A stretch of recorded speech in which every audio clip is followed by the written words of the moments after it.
डाळीत पण शेवग्याच्या शेंगा चांगल्या लागतात, पण मसाला वाटून केलेल्या भाजीची चव वेगळीच. मसाल्यात खोबरे, कांदा, धने, तीळ, लवंग, मेथीदाणे खमंग भाजून काढा. भाजणं झालं की छान वाटून घ्या. मसाला मात्र अगदी बारीकच वाटायचा. मेथीदाणे आणि बाजरीच्या पिठामुळे आमटीला एक वेगळीच चव येते. शेंगा कापून त्यांची सालं काढा. पूर्ण काढायची गरज नाही. काही शेंगांमध्ये तुरटपणा असतो, म्हणून त्या मीठ टाकून पाण्यात भिजत ठेवा. शेवग्यामध्ये कॅल्शियम असतं. आता कढईत तेल गरम करा, थोडे कोरडे मसाले घाला आणि शेंगांना फोडणी द्या. मग पाणी घालून 10 मिनिटं झाकण ठेवून शिजवा. शेंगा शिजल्या की नाही ते एकदा तपासा. रस्सा बनवण्यासाठी मसाले तेलात परतून घ्या.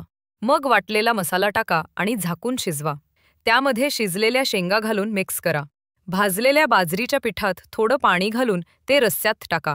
यामुळे रस्सा घट्ट होतो आणि अप्रतिम चव येते. शेवटी झाकण ठेवून थोडा वेळ द्या, म्हणजे मसाला शेंगांमध्ये छान मुरतो. वरून थोडीशी कोथिंबीर टाका आणि गरमागरम भाकरीसोबत आस्वाद घ्या.